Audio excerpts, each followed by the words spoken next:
rebuilding. The catastrophic failure, a new start. Physically, mentally, our careers, our businesses. Step back, first step, next step. The driver in me just wants to get it done tomorrow. We'll do this, do that, let's move this, where are we at with this? You build some confidence, build some self-esteem, start to feel better about yourself.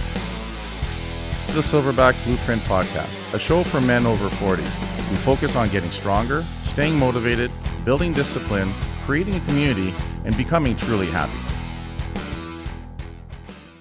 This episode of the Silverback Blueprint Podcast brought to you by Hostile Gear. Listen, nothing makes a fashion statement like walking around wearing a 4-inch powerlifting belt, not just to the gym, to the grocery store, to the bar mitzvah, to, you know what, your in-laws are going to love it if you walk in wearing one of our heavy-duty powerlifting belts. You know what, I mean, it's great you buy the shirts and the hoodies, and that's fantastic. Please keep doing that. But I'm telling you, if you want to stand out and you're tired of being pushed around, you spend a day walking around with one of our 4-inch single-prong powerlifting belts, right, above the jeans, around the t-shirt and stuff.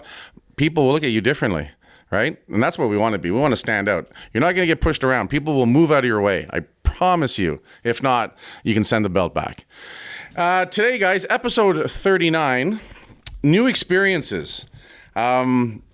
Where I'm going with this is, and always it's, off experience of, what I go through. And, if I go through it, other people will go through it. That's the way I like to look at things.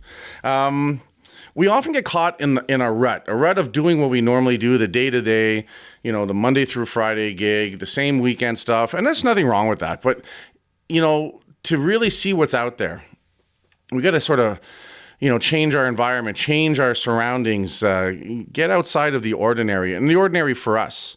And some people are really good about this. Some people, routinely schedule outings and events and stuff. But I find sometimes if you're really working on the grind and you're really focusing on building your business or building your career or projects, or, you're knee deep in everything going on at home if you have a younger family. We have a couple of teenagers in hockey, so it's, hockey season for us is just about to start. So it's hockey this, hockey that, every weekend, tournaments, practices. And I always say it's still cheaper than bail to keep the kids positive and in a good environment and stuff. So it's well worth it. But we can get caught up in just doing the same thing over and over again. And no matter how rewarding it is, it'll have its limitations. And a couple of the big things that, I did experience in 2017, obviously was my big trip to Europe. I mean, that was a huge outside the box new experience. Never been to Europe, never took 2 weeks off work before, never took a cruise. So a whole lot of never dones got done, which was really, really sharp. So obviously super exciting, a little stressful, a little anxiety too, doing a bunch of things you haven't done in a long time, or ever done, I should say. So a lot of getting ready and getting things organized. And I think that's part of the excitement as well. And it's like anything else. We work really hard. We rush through all the stuff and we pound all these things we have to get done.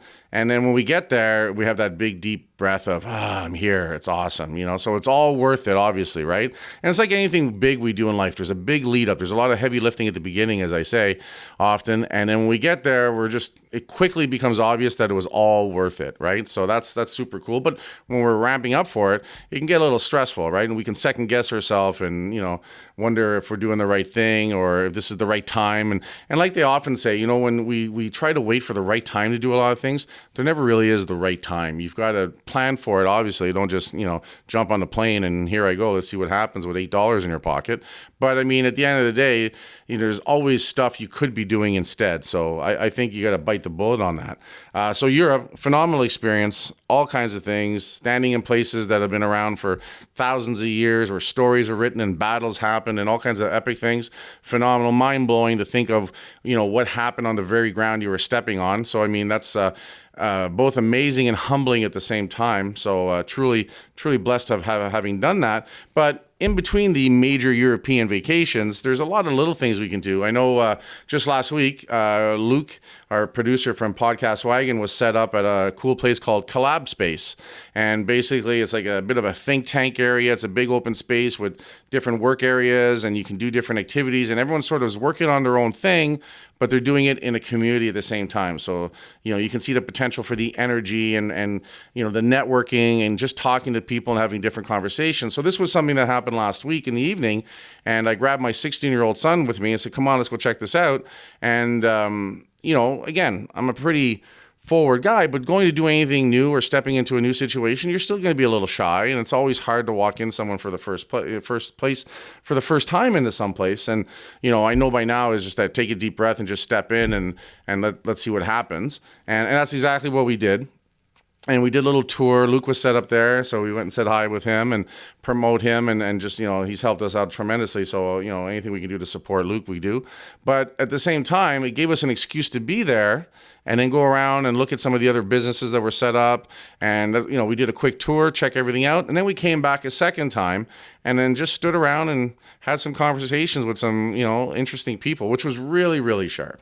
Get a chance to tell our story, but more importantly, get a chance to hear their story and see what they're up to. And, you always come out of that kind of situation with a couple ideas, some refreshing thought patterns, and you know what, just a chance to see what else is going on around you, right? I think what's really important when I try to do something like that, though, is I also have a couple of goals. When I walk in, I set up in my head that, hey, today I'm going to have 3 specific conversations with people I've never met before. And to me, that is the most important aspect of doing something like that as well, because quite often you can go in these places and just stand around and talk to nobody, and then at the end of the evening walk out and going, well, that was a waste of time. And I see that sometimes too when people have a booth somewhere set up. They'll go through all the trouble of being somewhere, but they'll just sit there and they won't make eye contact or playing on their phone, or they'll talk to one person all night long. And to me, I think the whole purpose of getting out there and meeting people and getting some different experiences is to put yourself out there. So not a comfortable thing at first for some people. It takes a little bit of getting used to, like anything else, a skill set. But once you do it, it gets a little easier. So we met some really cool people doing some cool stuff in some different types of business. A couple businesses that just, nothing that'll work out or be part of what we do or where we're going. But that's okay. Still had some great conversations. A couple of really cool conversations with a couple of guys doing some cool stuff that, warrant a second conversation, including the owners of Collab Space. A couple of cool guys. I want to go sit down with them, sometime this week and just have a deeper conversation about some cool ideas that immediately came to my mind. I know when talking to them, they had a couple ideas. So I think that's pretty exciting just to sit there and have that sharing and realize it's in that communication and in that meeting different people that we're really able to expand our horizons personally, business-wise, socially. Super powerful, really, really powerful. And at the end of the day, it's cool to be around other people getting shit done. I think that's super, super exciting as well and motivating, and you build on that, right? So again, we've talked about it before, your community, your circle of influence, going out and changing those environments and stepping up to a different level. That's what these things do, right? So I mean, we see it in a lot of other endeavors. We see like Comic-Cons, we see all kinds of gatherings, and so it's not uncommon. Every industry, every hobby has their thing, their event. For us, powerlifting has powerlifting meets, obviously. There's a lot of reasons to get together with people with like and similar interests, but at the same time, get a chance to be exposed to things that you might not have been exposed to before, and see some fresh ideas or experience some things that you wouldn't have experienced just hanging out in your own stomping grounds, right? So super cool. And for me, I know it's important that I do events and do things where I get a chance just to relax, just to have fun. And it's not about business, and it's not about, furthering the vision and stuff. I mean, it's super important stuff for me. But I mean, we did a couple of things where one of them was we went to Battle Axe, the axe throwing place here in Ottawa. I think they've been around since 2006, and I think they've got a few locations. If I remember right, I read a little quickly on them after I'd been there. I think they started originally out of Toronto. But anyway, I grew up on the farm. And on the farm, because we were bored, we did crazy shit like throw axes and knives and stuff. So I hadn't done it in a long time, and this was an outing for one of our employees. So we went, my wife and I, and we had a ball. We met some new people, obviously. We also knew some people there as well. But going to a whole new experience we hadn't done before, I was pretty sure it was going to be cool. But obviously, when we got there and got into it, it was a lot of fun. It was a lot of fun because it was something different. It was a lot of fun because it was just something very different than what I normally do. So it was a nice chance just to chill and play a game. Basically, you throw axes, you score points, and they pair you up against different people. And at the end, it's like round robin. And at the end, the top 4 people go off head to head, semis, and then finals and stuff. So that was a lot of fun. And it's not just fun because I won. I mean, I'm not going to lie to you. That was really cool. It was funny because they teach you to throw two-handed, right? So you axe 2 hands over your head, and then you step forward and throw it. And I'm doing the hand-to-hand gestures here, which you can obviously see on the podcast. And I was terrible. You do 5 throws per game. You play 3 games per match, and then you move on to the next pair. So I think out of the first 15 throws, I stuck it twice. Once was in the target. Once was just besides the target. So I'm sitting there, and because I'm pretty thick up top from all the lifting and stuff, my arms just don't want to work together that way. It wasn't natural. So I'm like, all right, we're gonna have to work on this endeavor, right? And then I remember back in the early days in the farm, I used to throw an axe, but I used to throw one-handed. So I started looking around. There's a whole bunch of different stalls of different guys throwing, and there's a couple of young guys, and they were throwing it one-handed. I'm like, wow, let's give this a try. So I asked the instructor, right? I go, listen, is it okay if I try one-handed? So he remembers how abysmal I was, and he goes, yeah, it's the same principles. You just got to be careful and do this and stuff. So I'm like, all right. So I grab it, I wind up, I throw it, boom, bullseye. Go back, pick it up, throw it, boom, bullseye. So obviously, that was my way of throwing it, and I went from being dead last to winning the whole thing. So it was really cool. But it was fun nonetheless. Even if I hadn't done as well, I still would have had a lot of fun. I would have went back on my own until I became a master at it, and then invite everybody back again because just that's the way I am. But it was a blast. And it's funny because this was on Saturday, and we're 2 days later, Monday, and my right bicep's actually sore from throwing it forward, kind of like if you haven't played darts in a while, that snap forward. So it was pretty cool to have that. But at the end of it, and you can even tell by my voice, I had a lot of fun. Right. And, we hung out with some people. We had some laughs. It's important to do that. It's really sharp to do that. That night as well, another friend of mine and one of our members of the gym was having a birthday party. So we went to that. And this was sort of far removed into the wilderness at a like kind of like a retreat cabin place and stuff. And it was a lot of fun. We got lost getting there, obviously. And then we're out in the country and the cell phone doesn't work. And, getting a little stressed. I hate being late and stuff. And then we get there and it was a really nice time, really good food. Met some really nice new people, met his wife, met his family, and we had some good chats, a lot of laughs. And again, something I normally don't do, right? So it's important to get out there and experience different things and be social and, partake in things and be yourself. But also, I think the thing I'm trying to work on a lot too is even more listening. Let people tell me about them. I try to, purposely now, if I find out I'm talking too much, I purposely try to turn around and ask them open-ended questions and let them tell me stuff and that kind of stuff. So at the end of the conversation, I feel like we both had a chance to talk about the things we wanted to talk about. And again, a skill set for me that I'm working on because it's easy for me to get off on a subject and just go for it and stuff like that, right? Obviously, I like talking. That's why I do a podcast. But at the end of the day, the real reward comes from listening to other people as well, right? And hearing what they have to say and hearing their stories and their experiences. And it's much more enriching. And you know what?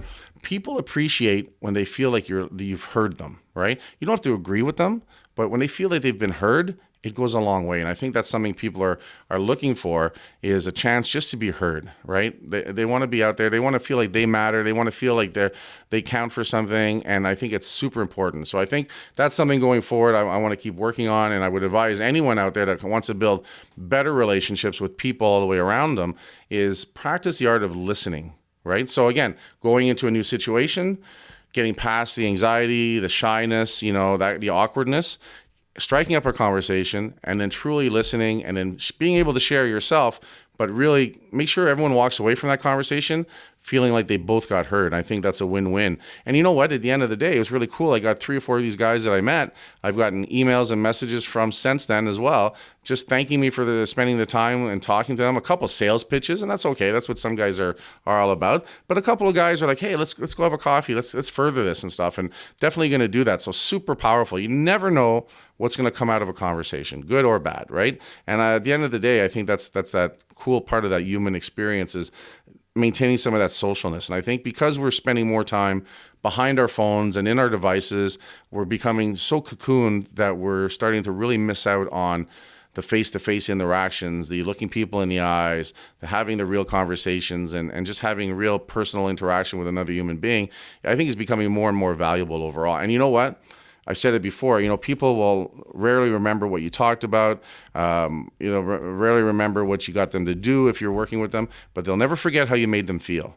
And I think that's a super valuable point as well. So avoid being an asshole as much as possible and until it's time to be an asshole. Like, the famous Roadhouse line, you be nice until it's time to not be nice. I think it's very much the same thing too when you're dealing with people and stuff. Be nice, listen and partake in that kind of stuff. So again, that's where I was going with that. It was really cool. It ended up being a busy weekend, but looking back on it today, when I sit back and just sort of, deal with the craziness of the Mondays sort of subsiding, and now I'm a bit into my groove, I'm really glad I had these experiences, right? I remember going out that evening to that birthday party out in the nowhere land. I felt like I was being late and I was being rushed, and I get stressed with being late. And, now I look back, I'm really glad I did it, because there's a part of we're lost. I'm like, fuck it, let's just go home and send an email that we couldn't make it because we got lost. And I'm like, what, take a deep breath. Let's just get there and let's have some fun. So that's what I wanted to say about that today, guys. Listen, head on over to iTunes. Leave us a 5-star review. If you want to reach out, kurthaas@gmail.com. Subscribe. Tell your friends about it. Those of you that are listening, and I'm getting some comments weekly now, thank you very much. I really appreciate it. It's nice to know that we're having some positive effect on some people. We're going to keep going with this. Like I said, this is episode 39, and I'm having a lot of fun with it, and I think it's going to be something really, really special as long as we keep going this way. So I'll talk to you guys later.